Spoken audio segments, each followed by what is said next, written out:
Assalamualaikum, selamat pagi. Salam Sejahtera Asia yang pastinya ada bersiaran bersama kami di Sejahtera Asia pada hari ini, hari Rabu 20 Oktober 2021 bersamaan dengan 13 Rabiul Awal 1443 Hijriah. Dan yang pastinya saya Wan Alif Wan Kasim bersama dengan tak dek lekang panas. Bersama dengan saya semestinya Fatah Bolhanuddin. Jadi mulakan hari anda pastinya dengan senyuman dan sarapan pagi, Abang Alif. Ya, sarapan-sarapan tu saya sebenarnya kalau bahasa Sarawak ni jera nak sebutlah. Ada peristiwa di sebalik sarapan tu. Kenapa? Apa peristiwa yang kita tak nak bagi tahu lah. Baik, jadi topik kupasan kita pada hari ini adalah untuk segmen selepas ini, sesuatu penyakit yang kita manusia ni kurang peka akannya, iaitu penyakit katarak mata. Dan untuk segmen yang kedua adalah Anugerah Convention Inovasi Perkhidmatan Awam Sarawak 2021. Jadi, penonton-penonton kat rumah nak tahu macam mana kupasan ini, siapakah penerima Anugerah Convention ni, kena setia bersama dengan kami dari jam 7.30 pagi ini hinggalah 8.30 pagi nanti. Ya, betul itu Fatah. Dan kita juga bersiaran secara langsung seperti biasa di kaca TV anda melalui Astro 122, TVS dan juga My TV. Dan yang pastinya kita juga bersiaran dalam sosial media Facebook melalui pancaran secara langsung melalui Sejahtera Asia dan juga TVS. Dan lontarkan komen anda, cadangan anda dan jangan lupa like and juga share kan agar semua dapat info dan juga pengetahuan yang baru pada hari ini melalui Sejahtera Asia. Betul tu, Wan Alif. Wan Alif sihat? Sihat, alhamdulillah sihat. Saya ini kena kita patah. Okey. So kami gitu serak-serak seksi, serak basah kah? Ya, serak-serak manja sikitlah. Biasalah bangun pagi nak. Okey. Itu biasa. Sebab siapa-siapa pun bangun tidur, ni tip lah. Saya bagi tip lah. Kalau bangun tidur tu, better ambil air kosong, kita minum air kosong tu.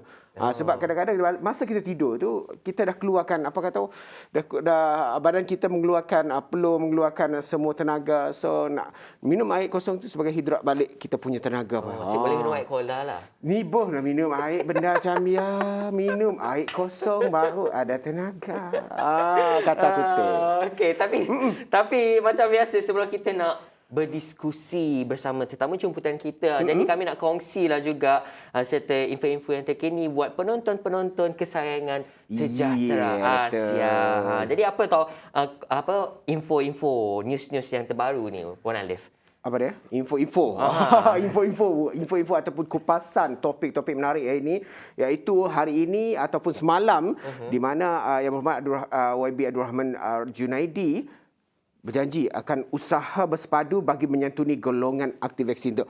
Maksud dia aktif vaksin tu sebenarnya SIDA tu bukan jahit. Dan kita sebagai rakyat Sarawak sama juga dengan SIDA yang dah menerima vaksin, bukan sengaja nak kata orang berat sebelah, tetapi nak beri peluang dengan SIDA agar sama-sama membantu usaha kerajaan dalam melandaikan COVID-19 tu. Dan macam-macam cara yang kita lakukan untuk mujuk SIDA yang anti vaksin tu, akan tetapi mungkin ada yang masih belum sedar kepentingan vaksin dan juga apa sebenarnya kelebihan mendapatkan vaksin. Dan mungkin ada yang masih lagi berselindung di sebalik stigma daripada masyarakat yang menyebabkan situasi macam tu masih lagi berlangsung ataupun masih lagi berada pada hari tu. Fatah. Betul. Dan saya juga ada terbacalah di laman akhbar Wan Alif, di mana antara pendekatan untuk mengetahui siapa mereka ini antaranya dengan meletakkan tanda tidak mahu divaksin ataupun dikecualikan vaksinasi dalam aplikasi MySejahtera. Dan pendekatan yang lain juga boleh digunakan dengan mewajibkan mereka ini pemakaian gelang hitam berbelang kepada geng tersebut supaya masyarakat dapat mengetahui secara fizikal golongan anti vaksin. Dengan tanda gelang itu secara tidak langsung, dia memudahkan orang ramai menjauhi mereka dan memudahkan tugas pihak berkuasa untuk membuat pemantauan. Sebenarnya Wan Alif, saya lah kalau bila kita melihat berita-berita terkini mengenai anti vaksin ni, usaha untuk menyantuni mereka ini ada banyak pendekatan yang kita boleh dekatkan. Contohnya macam Kementerian Kesihatan merancang untuk menjejaki golongan ini dengan membawa berbincang. Betul. Itu orang cakap face to face communication ni pada era zaman kini ni agak susah, agak terhad, di mana kita kena mengamalkan SOP yang ketat. Dari situ agak ada cabarannya. Tapi dekat ni saya ingin menyatakan kepada penonton-penonton dekat rumah maupun Walif juga kerajaan ni sebenarnya bukan berniat untuk menyusahkan mana-mana pihak dengan mewujudkan pelbagai SOP yang ketat, sekatan yang pelbagai COVID ini. Sebab apa orang cakap, mereka membuat ni sebab untuk menjaga kita. Ya, itu betul. adalah tanggungjawab kita bersama sebenarnya. Tapi sebaliknya, golongan yang enggan mengambil vaksin ini hanya menyusahkan diri sendiri kerana tidak menikmati kemudahan yang diberikan kerajaan berbanding mereka yang telah lengkap vaksinasi ni. Orang kata vaksin ni amat penting, Abang Alif, untuk memastikan masyarakat dapat terus bebas hidup dan meningkatkan sistem imunisasi mereka. Dan ingat penonton, ini merupakan satu tanggungjawab yang sangat besar. Betul. Bukan sahaja untuk melindungi diri, tetapi untuk melindungi orang lain. Dan benar jugalah kata Fatah tadi, apa-apa pun usaha kerajaan ini, usaha murni kerajaan ini, jangan kita lihat sebagai sesuatu yang sia-sia, kerana dalam peritnya, dalam penatnya untuk mereka melandaikan COVID-19, masuk dari pandemik sehingga ke era endemik sekalipun, kita kena hargai pengorbanan dan juga apa segala usaha yang kerajaan telah pun berikan. Betul tak, Betul Fatah? tu. Baik, ini juga membawa kepada susulan perincian yang seterusnya, di mana 9.7% penduduk dewasa Sarawak lengkap divaksin. Sejumlah 90.7% populasi dewasa di Sarawak yang berumur 18 tahun ke atas sudah menerima dos vaksin COVID-19 setakat ini. Jabatan Kesihatan Negeri Sarawak JKNS dalam kenyataan memaklumkan bagi seluruh populasi Sarawak pula sejumlah 7.1% telah menerima dos suntikan vaksin berkenaan. Jadi saya sebenarnya teruja. Gembira sebab 90% hampir lengkap sudah untuk dos yang pertama, manakala 70% dah lengkap. Betul, kita dah pun hampir ke garis penamat. Betul. Sebenarnya. Dan dalam usaha Jabatan Kesihatan Negeri Sarawak juga memperkasakan tahap immunity ini di negeri Sarawak yang tercinta ini adalah untuk menggiatkan lagi pelaksanaan pemberian dos penggalak yang telah pun bermula semenjak 13 Oktober yang lalu. Itu yang sangat pentinglah. Dan mereka yang mendapat dos penggalak ini, syukurlah kerana terpilih untuk mendapatkan saya dos penggalak. Nak juga. Nak juga kah? Bolehlah apply. Saya tahu macam mana nak apply dia. Daripada jumlah itu juga, MIRI merekodkan sebanyak 2,376 dos penggalak selesai disuntik kepada penerimanya, dan kesemua jumlah dikumpul menerusi proses suntikan daripada klinik dan hospital swasta bagi warga 60 tahun ke atas, manakala bagi kumpulan barisan hadapan kesihatan pula di fasiliti kesihatan awam dan swasta di fasiliti masing-masing. Mereka yang layak, terutamanya golongan berisiko berumur 60 tahun ke atas, digalak untuk menghubungi fasiliti kesihatan yang terlibat terlebih dahulu sekiranya ingin mendapatkan temu janji bagi mendapatkan dos masing-masing. Jadi penonton-penonton dekat rumah, jika anda ingin merasakan ataupun ingin mendapatkan perkhidmatan vaksin penggalak ini, bolehlah buat demikian kan. Orang cakap walaupun kita tengah scroll-scroll ni, zaman kini zaman teknologi. Betul. Semua on scroll phone. Segala di hujung jari, Fatah. Ya, betul. Mak nenek semua, mak cik, semua mak cik lah, semua tengah scroll. Jadi kita walaupun kita tengah scroll entertainment dalam orang cakap dalam phone ni, kita jangan lupa juga dengan berita-berita terkini yang boleh orang cakap boleh menyelamatkan diri kita. Betul. Dan yang paling penting ni, Fatah, apapun berita ataupun segala info yang kita dapat, pastikan ianya sahih. Dan yang pastinya, kalau tak pasti, jangan kongsi. Betul. Jangan kita kongsi. Jangan kongsi. Sebab itu, sebenarnya, tak pasti jangan kongsi ni, bila kita tak pasti, kita kongsi juga, itu ada satu perbuatan yang tidak bertanggungjawab dan boleh memudaratkan orang lain di sekeliling kita. Iaitu menyampaikan info-info yang salah sehingga kesudahannya membuat kekacauan dan membuat sesuatu, apa kata orang, kekeliruan kepada semua orang. Kekeliruan kepada semua orang. Itu yang tidak baik sebenarnya. Betul. Jadi para penonton Sejahtera Asia yang saya dan Fatah cintai ini, jangan sebar berita yang tidak sahih. Sebar berita yang sahih saja. Nak sahih lagi hanya di TVS. Wah, gitu. Betul. Saya setuju. Jadi, ini adalah satu berita baik di mana Kampung Ah. Salak tidak terpinggir Kampung Salak. daripada pembangunan. Di mana pembangunan di Kampung Salak akan dijalankan secara berterusan dalam memastikan penduduk menikmati pembangunan lestari setanding dengan penduduk bandar, kata Menteri Muda di Jabatan Ketua Menteri Hal Ehwal Islam dan Dewan Bandaraya Kuching DBKU Datuk Dr. Abdul Rahman Junaidi.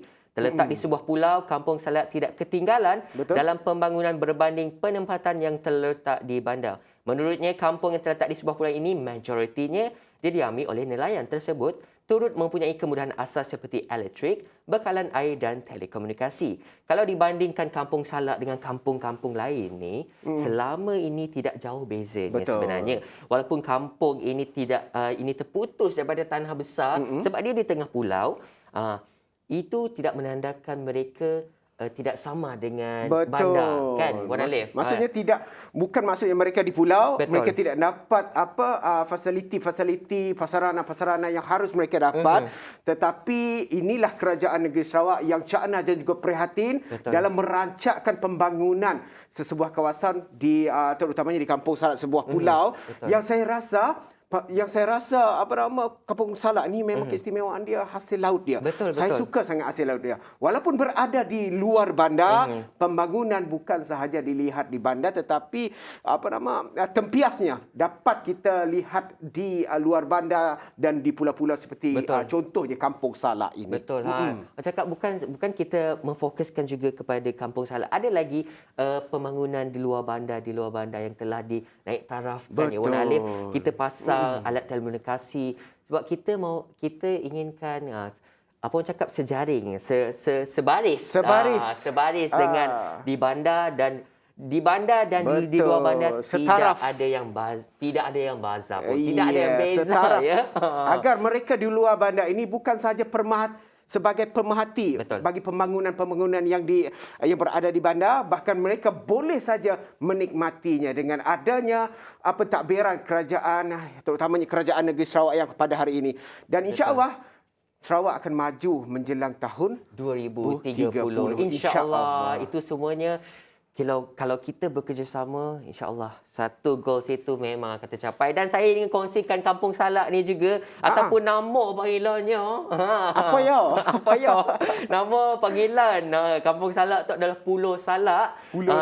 Pulau Salak juga dikelilingi oleh Taman Negara Tanah Lembap Kuching yang mempunyai pelbagai flora dan fauna seperti monyet Belanda, seperti ikan lumba-lumba dan pelbagai spesies hidupan terdapat di taman negara tersebut yang merupakan satu tarikan untuk pelancong datang ke kampung tersebut. Ikan lumba-lumba. Ikan lumba-lumba. Jadi pernah tengok? Pernah. Kalau dalam bahasa Sarawak, kalau di kampung, empesut. Empesut. Empesut tau.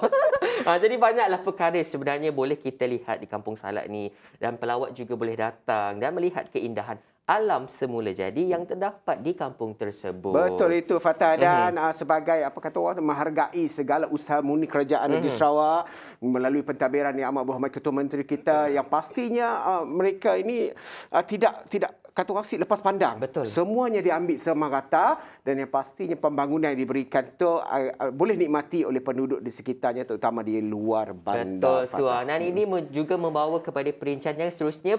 Perincian kita hari ini sangat-sangat gembira. Banyak berita gembira yang kita terima sebenarnya. Nak pergilah.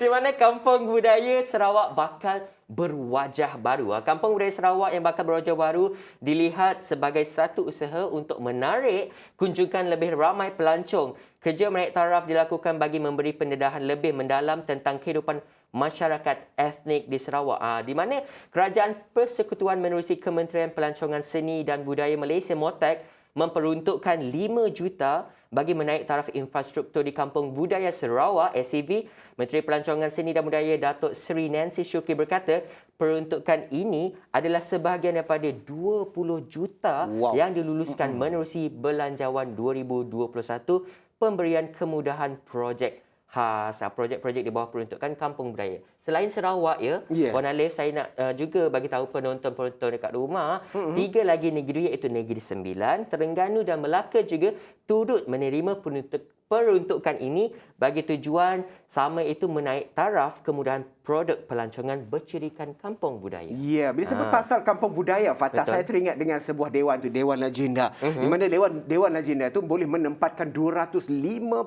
orang penonton dalam satu masa. Tetapi disebabkan pandemik COVID-19 yang masih melanda kita, ianya dikurangkan sehingga 125 orang penonton sahaja. Tetapi saya rasa ia tidak menjadi masalah. Betul, Yang paling tidak jadi penting masalah. kita dapat berhibur dalam menjaga SOP juga. Betul tak? Betul lah. Jadi kita tunggu dan lihat bagaimana kampung budaya berwajah baru. Berwajah baru. Berwajah Wah. baru. Semestinya saya lihatlah berita pada semalam, pengurus beliau bercakap akan siap pada naik taraf ni akan bermula daripada November 2021 sehingga Jun 2022 sebelum Rainforest Music Festival. Jadi Rainforest. tunggu kenantian mereka. Okey, baik. Kita teruskan saja ke status terkini COVID-19 di Malaysia. Baik, saya juga baiklah di mana status terkini. Di mana status terkini COVID-19 merekodkan 5,743 kes baru positif setakat semalam, dan ini menjadikan jumlah kes keseluruhan di Malaysia meningkat kepada 2,401,866 kes setakat ini. Daripada jumlah kes baru itu, 12 kes adalah kes import, manakala 5,733 lagi merupakan kes tempatan. Malaysia juga merekodkan 8,933 kes sembuh dengan jumlah kumulatif adalah 2,287,888 kes, dan Ketua Pengarah Kesihatan Tan Sri Dr. Nur Hisham berkata 682 kes dirawat di ICU dengan 331 daripadanya memerlukan bantuan pernafasan, selain sebanyak 8 kluster baru dikenal pasti, membabitkan 7 kluster tempat kerja serta 1 kluster pendidikan lain. Jadi meskipun kita peratusan imuniti kelompok kita ni sudah hampir lengkap, betul, ya, Wan Alif, kita diberikan beberapa kelonggaran, itu bukan tandanya green light untuk kita berbuat sesuka hati. Betul itu, Fatah. Dan ini adalah laporan COVID harian untuk di Sarawak. 3 hari berturut-turut Sarawak telah pun mencatatkan angka penurunan, dan semalam 749 kes baharu positif COVID-19 telah pun dicatat di negeri Sarawak, dan ini menjadikan jumlah kumulatif meningkat kepada 232,973 kes. Kuching walau bagaimanapun masih menjadi daerah yang paling tinggi mencatatkan kes harian tertinggi, iaitu 186, diikuti Miri 155 dan juga Sibu 96. Daripada jumlah harian tersebut, 247 merupakan jangkitan yang tidak ada simptom. Seada simptom, manakala 489 adalah bergejala ringan, 6 merangkumi kategori 3 dan juga 4 dan 1 adalah kategori 4, itu jangkitan paru-paru. Dan yang pastinya besar harapan kita untuk kita terus menurunkan lagi. Betul.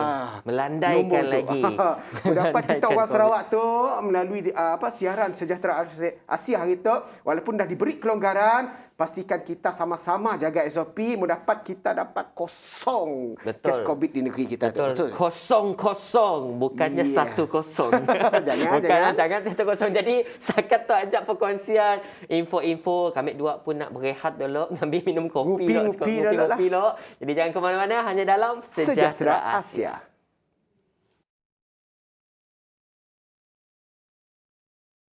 Erti perjuangan, masa lalu, kini, dan masa depan, berdampingan sebagai bangsa merdeka, budiman di mata dunia.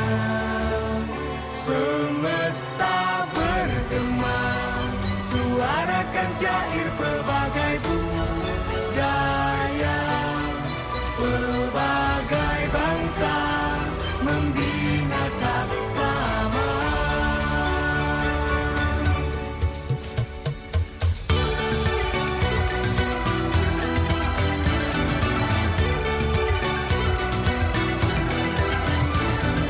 Gelora perjuangan, kesatuan hati, tradisi, ragam agama, semarak menyala kedaulatan bangsa, lahirkan rasa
Terima kasih penonton Sejahtera Asia, walaupun sedang melakukan sesuatu, mungkin ada yang on the way nak pergi kerja, sedang menyiapkan sarapan dan sebagainya. Selamat dalam semuanya lah. Semoga dipermudahkan. Dan Fatah, mata saya ni tiba-tiba jadi gatal lah. Kalau mata dalam bahasa Sarawak apa? Mata.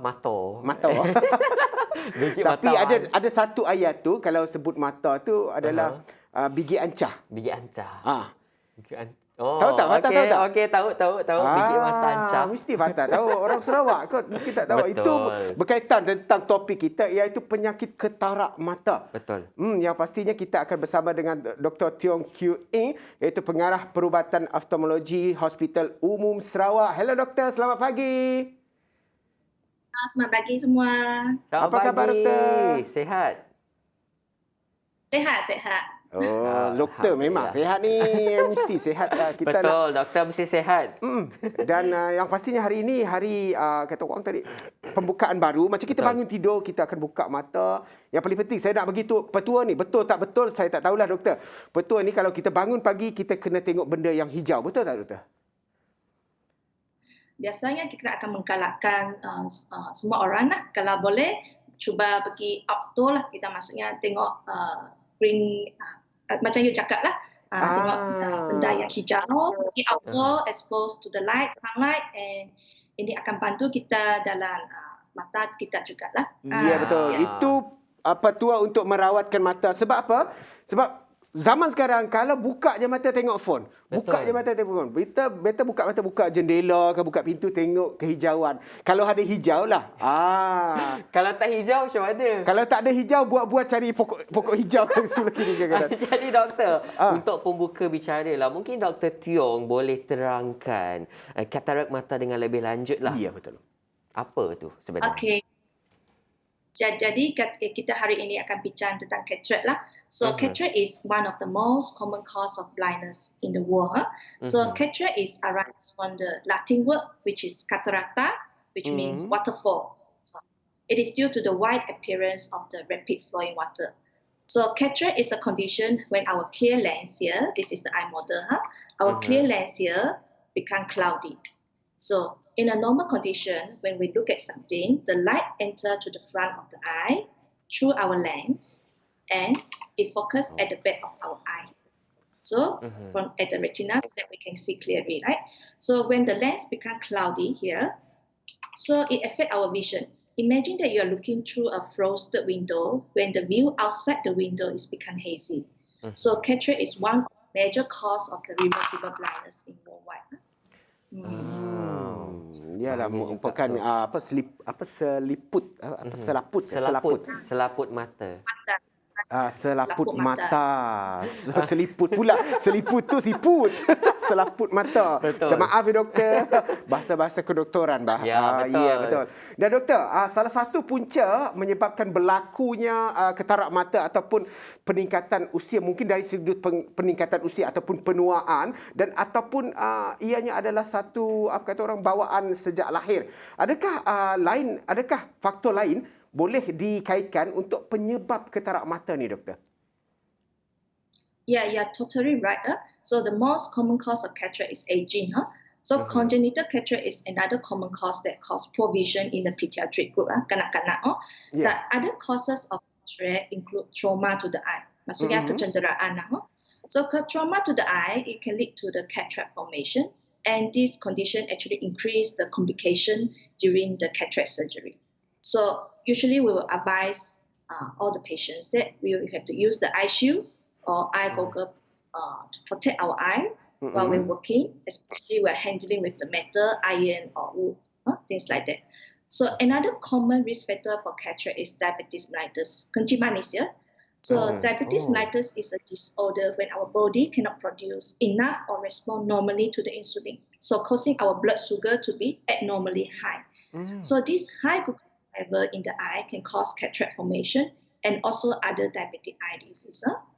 So besides the kencing manis, we have ubat juga, medication. So medication such as steroid also contribute to cataract formation. So patients who are on long-term steroid, we will advise the patient to have a proper eye check-up. Other conditions such as inflammation inside the eye, radang dalam mata, as can also cause cataract formation.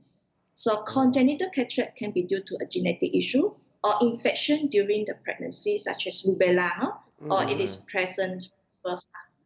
So these are the common cause that can cause cataract formation. Jadi bagaimana pula dengan penggunaan contact lens itu? Yang secara kerap, sebab kalau kita lihat sekarang ni zaman contact lens memang zaman fashion. Zaman fashion. Ada orang pakai contact lens ni dengan saja-saja, doktor. Jadi adakah dia menyumbang kepada penyakit katarak mata selepas beberapa tempoh kalau kita tak pandai menjaga contact lens itu? Contact lens is very important. If the contact lens user follow and adhere to the standard practice, which they get the contact lens from the reliable source, which is like from optometrists, and they really take good care of the eye, take good care of the hygiene, take good care of the contact lens, and it actually won't cause cataract formation. But however, in certain situations, such as when we have an infection of the eye, due to the contact lens, kita pakai contact lens kat depan sini ya. Jadi sometimes will cause an infection in front of the eye, which cause corneal ulcer, kita panggil lah ulcer kat mata sini, and it also cause inflammation inside the eye. So in this situation, can cause cataract. Like this, jadi penonton-penonton dekat rumah, jadi kalau orang cakap jangan pandai-pandai lah. Kalau mata tu dah cantik, jangan nak cantikkan lagi dengan menggunakan contact lens. Sebab contact lens ini hanya untuk orang yang ada masalah penglihatan, mereka tak nak pakai cermata, ataupun ada macam saya menggunakan contact lens ni disebabkan tak nampak dari jauh. Tak nampak jauh ke? Atau nak fashion ni? Tak ada. Okey, yang paling penting pun penjagaan mata adalah sangat penting kerana itu adalah anugerah yang tidak ternilai harganya. Dan kita nak bercakap tentang katarak mata lagi, tetapi kita berehat seketika. Kembali selepas ini tetap bersama kami di Sejahtera Asia.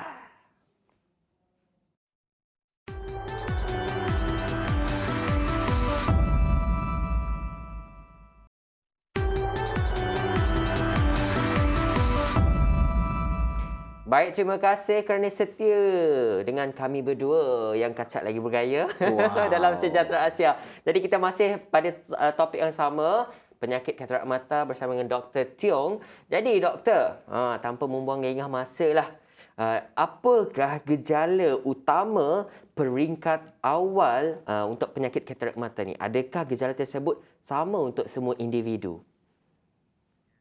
Jadi gejala utama peringkat awal bagi cataract adalah progressive blurring of vision, maksudnya perlahan-lahan jadi kabur ya.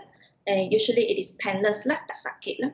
And usually patient will see glare, especially difficult driving at night, and heavy double vision in seeing one eye. Then patient may have frequent change of the spectacles, glasses, and the color they see may appear faded. So every patient actually can present to us differently. But overall, the above symptoms that I mentioned are the common symptoms that they may encounter. Yeah? I see. Jadi, apabila seseorang mengalami rabun mata ataupun penglihatan yang kurang jelas pada tahap, apakah ia boleh membawa kepada penyakit katarak ni? Bolehkah ia dilihat melalui kadar preskripsi mata yang tinggi seperti negatif 8 dan ke atas, doktor? Sebenarnya kalau simple myopia itself, kalau macam rabun jauh macam saya, macam yang kurang sikit, it does not increase the risk of cataract formation. But however, high myopia, which is around above minus 6 diopter, biasa kita cakap 600 degree lah, or above lah, it show earlier cataract formation as compared to those without the refractive error. So this high myopia patient actually can treat during the cataract surgery removal with the appropriate intraocular lens power. So they do not need the glasses after the surgery. This high myopia is also associated with other eye conditions such as glaucoma, retinal degeneration, and retinal detachment. Bila kita lihatlah Fatah, masalah mata ni bukan boleh dipandang ringan. Betul. Kadang-kadang daripada katarak mata mungkin boleh menyebabkan seseorang itu menjadi buta. Tetapi doktor, bila seseorang mengalami rabun mata doktor atau penglihatan penglihatan apa, kenapa saya ini susah-susah ni. Dia Belum malu breakfast dengan ni. doktor ni. Belum breakfast. Itu dah menjadi kurang jelas pada tahap yang boleh membawa kepada penyakit katarak mata. Adakah katarak mata ini boleh dilihat sebagai satu penyakit yang boleh terus menjadi buta ataupun boleh diselamatkan doktor? Macam mana? Actually, cataract is a reversible blindness disease. Maksudnya, it is reversible. Maksudnya, once we have cataract surgery done, we can have your vision back, provided your eye is in a good condition.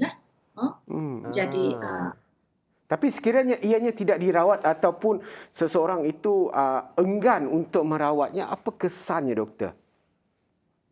kesannya patient akan jadi semakin kabur, jadi blind legally, maksudnya tidak nampak lah. Dan kalau cataract jadi terlalu severe atau mature, jadi dia akan membawa kesan yang tidak diingini seperti glaukoma, tekanan mata menjadi naik, berlakunya radang dalam mata, inflammation inside the eye, and this condition can cause irreversible eye damage. It will cause permanent eye blindness. Kalau dah dalam situasi ni doktor, adakah dapat diselamatkan lagi atau tidak? Biasanya kami cuba selamatkan mata setakat yang kita mampu ya. Jadi we will try to remove the cataract, but the damage that has been done is done. So we try to save the residual part. Jadi penonton-penonton kat rumah orang cakap lebih baik kita mencegah daripada merawat sebenarnya. Ya, Jangan tengok phone tu banyak-banyak sangat cahaya baik tengok cahaya UV. matahari. Betul. Baik kita tengok apa pemandangan semula jadi yang pastinya akan mendapat rawatan secara natural. Jadi ini soalan terakhirlah doktor. Sekiranya seseorang itu telah pun terkena penyakit katarak mata, apakah langkah yang harus dipertimbangkan dan diambil oleh mereka untuk merawatnya? Doktor. So it's a very long answer, yeah. So in the initial early stage, patient can change their spectacles, which may help to improve the vision temporarily, sementara sajalah. There's no eye drops, no medication, no glasses or exercise that can cure cataract. This is a very important fact. The surgery is the only way that we can remove the cataract. So usually patient will have to undergo a complete eye examination and comprehensive general health assessment for the fitness to undergo surgery. So type of the surgery, choices of the anesthesia, and choices of the lens will be discussed with the patient. So patient will be counseled regarding the complication of the surgery, and patient may need to prescribe glasses after the surgery for the best corrected visual acuity. So when do we need to go for the surgery? This is a very common question that patient will ask. Once the eyesight no longer improve with our glasses or spectacles, or once the cataract have affect your daily activities such as reading, watching television, or driving, or the cataract has affect your examination and the treatment of the eye. So the cataract surgery is warranted. So like as mentioned just now, do not wait for too long until the cataract has become too mature. Then it will cause unwanted complication and lead to irreversible eye blindness. So cataract surgery is involving the removal of the natural cloudy lens through the surgical incision. So this is our eye. So we make a small incision at the front here. So we remove the cataract through the incision, and we have to replace it back with the intraocular lens. This is to provide the certain power so that we can see clearly. So there are different types of surgery. First, there are three types. First is, we call it phacoemulsification. So this is the most common type of performed surgery nowadays, where we make a very small incision at the front of the eye, which is less than 3 mm. Then we use a special probe to insert into the eye, and we remove the cataract using the ultrasound energy. Then we insert the intraocular lens into the eye to provide the power. So in this case, most of the case, the surgery does not require suture. Tak payah suture. Jadi another type of surgery we panggil extracapsular castration or ECCE lah. So ECCE require a larger wound incision as compared to the phacoemulsification just now. So the incision was around 7 mm in order to remove the lens. So those who have bacterial cataract, the lens cannot be removed by phacoemulsification just now, then they will go for this technique. Then the same thing, the intraocular lens will put inside the eye, but we need the suture to close the big wound just now. Ya. So the Baik, third doktor. type, intraocular Itulah penerangan daripada Dr. Tiong mengenai apa masalah katarak mata yang mungkin kita boleh rawat dari pencegahan awal, dan yang paling penting dalam situasi ini kena jaga kebersihan, kena jaga pemakanan juga. Itu menyumbang kepada penyakit-penyakit. Okey, terima kasih kepada Dr. Tiong Kiew Ing, Pakar Perubatan Oftalmologi Hospital Umum Sarawak atas perkongsian pagi ini, walaupun dalam singkatnya tetapi ianya banyak memberikan info. Betul. Nanti mungkin kita boleh lagi berjumpa secara mungkin secara maya ataupun secara Fizikal, bersemuka ataupun apa-apa sahaja melalui siaran di Sejahtera Asia kita. Terima kasih sekali lagi, doktor. Semoga kita berjumpa lagi pada lain masa. Terima kasih, doktor.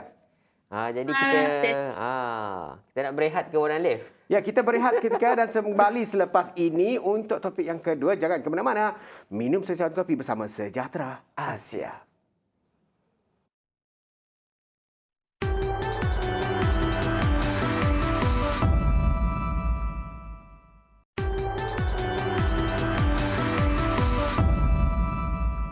Baik, terima kasih kerana kembali dan bersetia bersama saya, Fatah Burhanuddin dan Wan Alif di Sejahtera Asia. Untuk segmen ini kita akan membincangkan ataupun kita nak orang cakap menghargailah di mana kita akan topik ini sangat-sangat menarik. Anugerah Convention Inovasi Perkhidmatan Awam Sarawak 2021 bersama dengan tetamu jemputan kita, seorang penerima anugerah juga.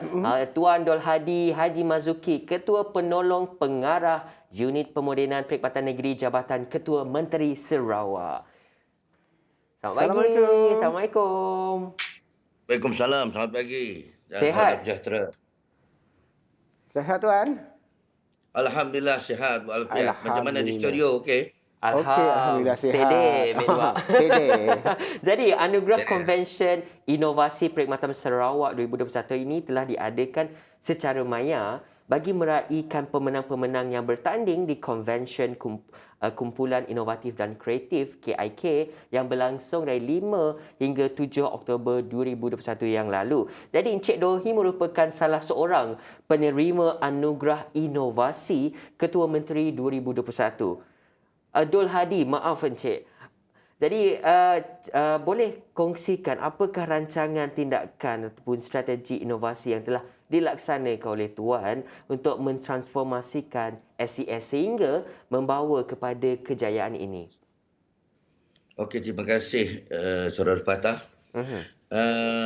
Terlebih dahulu saya nak betulkan sikit dari segi anugerah tadilah. Sebenarnya saya penerima anugerah Pegawai Inovasi Sarawak, yang mana ianya julung kali diadakan. Pertama kali anugerah ini diadakan, dan ianya menjadi satu manifestasi bahawa pengiktirafan itu amat penting dan amat tinggi julung kalinya diadakan di Sarawak.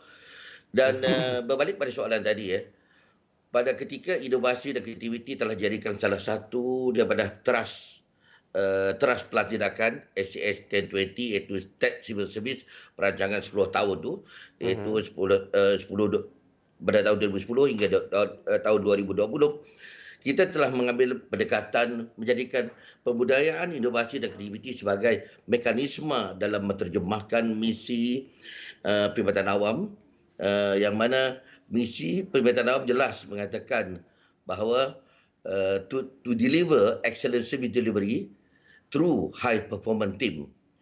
Ianya dalam arti kata lainnya, kita memberi perkhidmatan yang cemerlang secara berpatutan berprestasi tinggi.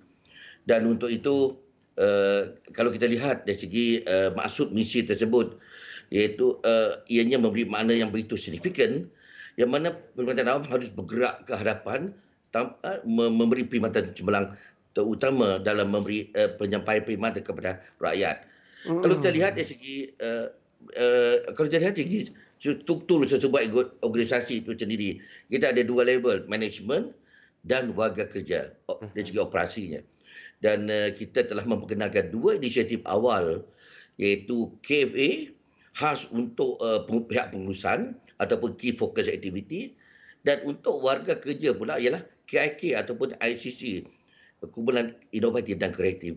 Dan apabila sudah 10 tahun, 1 dekad yang dilaksanakan, ia banyak memberi impak yang kejayaan yang besar terhadap negeri Sarawak hingga setakat ini. Dapat kita tengok cara untuk mentransformasikan yang paling penting sebuah organisasi itu seperti yang Tuan cakapkan tadi, ada pihak dasar dan operasi warga kerja ataupun staf dia, itu memainkan peranan yang penting dalam memastikan mentransformasikan sebuah organisasi ke arah satu kecemerlangan dan juga kejayaan. Betul. Jadi Tuan boleh kongsikan 6 strategi utama dalam membina dan juga mengekalkan budaya kerja yang inovasi kreatif dalam kalangan penjawat awam ni, Tuan. Baik, itu soalan yang menarik. 6 strategi utama dalam usaha kita untuk melestarikan budaya inovasi dan kreativiti dalam perkhidmatan awam agar menjadi satu DNA. Kita telah menggariskan 6 strategi, iaitu pertama ialah inculcating right values, ataupun menyemai nilai budaya yang betul. Iaitu nilai bersama ini seperti integriti, profesionalisme, kind and caring, sense of agency, ownership, team spirit dan result oriented. Saya bagi itu, strategi yang kedua ialah governance structure. Kita membuat struktur tabik urus yang betul-betul melihat kepada segenap lapisan, dan alangkah bertuahnya kita, beruntungnya kita bahawa pengurusan pemimpin tertinggi di Sarawak, iaitu Yang Amat Berhormat Ketua Menteri, sentiasa menyokong dan tidak pernah gagal untuk hadir setiap saja program yang berteraskan inovasi diadakan. Sebenarnya yang minggu lepas, walaupun dalam kesibukan harian beliau, Yang Amat Berhormat tetap hadir menyokong dan bersama dengan pejabat awam. Selain dari itu, yang ketiga ialah empowering innovation. Kita memperkasakan inovasi melalui ekosistem yang sedia ada. Nombor 4 ialah kolaborasi, integrasi bersama. Kita memang unik di Sarawak ni, sebab kerajaan di Sarawak dengan federal bekerjasama seiring, dan kita tidak ada boundary between Persekutuan dan Sarawak. Maka dengan itu, pada bulan inovasi ini adalah menggabung secara kolaborasi Perkhidmatan Awam Negeri Sarawak dengan Perkhidmatan Awam Persekutuan di Sarawak ini bersama-sama dalam satu nada, satu sejiwa dalam menangani isu-isu rakyat. Dan kedua akhirnya adalah providing support system. Kita menyediakan sistem sokongan, portal ataupun bank idea. Untuk makluman saudara berdua di studio, orang awam pun boleh memberi idea, ataupun mana-mana pejabat awam ataupun orang awam boleh memberi idea dalam menggunakan satu aplikasi My Creative Idea. So kita mengadukan idea-idea yang menarik, yang konstruktif untuk mereka sumbangkan agar idea-idea ini atau bank idea ini dapat kita nikmati bersama. Dan selain daripada itu, kita ada pegawai penyelaras di setiap agensi. Dan akhir sekali, cascading dan promotion. Macam hari ini, kita buat satu promotion cascading untuk supaya budaya ini dapat kita sebarluaskan untuk makluman orang ramai. Jadi orang awam pun boleh memberi idea macam mana nak mentransformasikan inovasi, idea-idea yang kreatif untuk kita menikmati bersama sebenarnya Wan Alif. Jadi Innovation Breaking Through Norms merupakan tema program Bulan Inovasi Perkhidmatan Awam Peringkat Negeri Sarawak, di mana ia membawa erti yang sangat mendalam. Inovasi ini dilihat sebagai dalam memainkan peranan yang penting dalam meningkatkan prestasi penyampaian perkhidmatan di luar norma kebiasaan. Jadi pada pendapat Encik Dul Hadi sendiri, apakah situasi perkhidmatan awam kita sekarang? Adakah kita sudah mencapai pada satu tahap yang membanggakan, terutamanya di kawasan Bandar Besar Sarawak ini sendiri? Alhamdulillah. Seperti mana kita sedia maklum bahawa transformation is a journey without a final destination. Okey, landscape dalam perkhidmatan awam sekarang adalah dinamik, di mana memerlukan kita sentiasa mendepani ekspektasi rakyat. Apa jua perancangan seterusnya selepas ini pasti memberi penumpuan kepada penyampaian perkhidmatan kerajaan yang lebih cemerlang serta berkesan agar kita sentiasa relevan dan signifikan kepada masyarakat dan negeri Sarawak khasnya. Perkhidmatan awam hari ini dalam konteks di Sarawak ini yang bergerak dengan arus landscape transformasi yang agresif, peka dengan kehendak rakyat. Dengan adanya pelbagai garis pengukur prestasi seperti Badan Scorecard, Standard Quality Akpan, Accountability Index, MSISO dan sebagainya. Beberapa pendekatan serta beberapa pendekatan lain. Bagi saya, perkhidmatan awam telah mencapai satu tahap membanggakan untuk dekad 10 tahun ini dalam kerangka SAS 1020, dan ini boleh dibuktikan dengan beberapa pencapaian anugerah di peringkat kebangsaan dan global. Di peringkat kebangsaan dan global ini kita melihat kita banyak mencapai kejayaan seperti memenangi anugerah seperti Future Golf, Kapam. Kapam ni ialah satu anugerah international, iaitu Kapam merujuk kepada Commonwealth Association for Public Administration and Management. Kita telah memenangi anugerah di bawah kategori di Innovation DNA. Oh, Wow, itu adalah anugerah yang Pencapaian mungkin pencapaian yang tidak ternilai harganya atas pentadbiran yang cukup cekap dan juga teratur Bukan ini. itu saja, Tuan Fatah. Ah. Bukan itu saja. Dalam penyertaan kita di ICQCC atau International Convention Control Circle di Jepun, di Korea, di Taiwan dan banyak lagi tempat tu, kita sentiasa meraih anugerah emas. Kita bawa balik ke Sarawak dan sekaligus kita mewakili Malaysia. Kita mencerminkan budaya Sarawak yang excellent membawa Malaysia ke mercu antarabangsa. Ya, dan Malaysia terutamanya dan juga khasnya Sarawak menjadi idola ataupun pandangan utama untuk memastikan setiap organisasi yang teratur dan inovatif ini bermula daripada satu usaha yang kecil, dari tapak yang bawah sehingga ke arah kemajuan yang tinggi. Jadi sebelum ini Setiausaha Kerajaan Negeri Sarawak Datuk Ahmad Jawad Semion juga pernah berkata dalam menghasilkan sesuatu inovasi, golongan rakyat yang tinggal di tempat-tempat terpencil harus juga diberikan perhatian supaya golongan ini tidak terpinggir daripada menikmati perkhidmatan kerajaan. Oleh itu bagaimana untuk memastikan objektif ini tercapai, Tuan? Okey, ya, memang benar yang berhormat Datuk Amar ada menekankan no one left behind, iaitu golongan rakyat yang tinggal di tempat-tempat terpencil. Maka dengan itu pada sejak 4 tahun lepas kita telah mula memperkenalkan inovasi sosial khusus untuk people-centric innovation. Beberapa projek contohnya projek daripada Q Inno Siflek JKR Bintulu yang mana mereka membuat satu inovasi yang bagi menangani punca-punca kegagalan bekalan air untuk kawasan-kawasan rumah panjang. Walaupun dalam desain alat yang sejak kolonial lagi, belum lagi dinaik taraf, hasil daripada idea pekerja-pekerja loji tapi saat ini telah melihat jauh ke hadapan, di mana desain yang dah lapuk lama tu, yang zaman koloni, telah dinaik taraf. Akhirnya, rakyat di luar bandar terbela dari segi bekalan air. Selain itu juga projek inovasi daripada HPT iaitu High Performance Team dan juga KFA Key Focus Activity yang melibatkan management tadi dan HPT melibatkan keterlibatan akan menangani isu-isu yang berhubung dengan sosial masyarakat luar bandar dengan mengambil kira social well-being ataupun kesejahteraan hidup rakyat dan dari segi peningkatan ekonomi, kesihatan, infrastruktur, kemudahan asas. Dan di samping itu juga servis Sarawak. Mungkin dalam video klip tadi ada servis Sarawak. Ya, betul. Khususnya lebih banyak memberi impak kepada masyarakat luar bandar.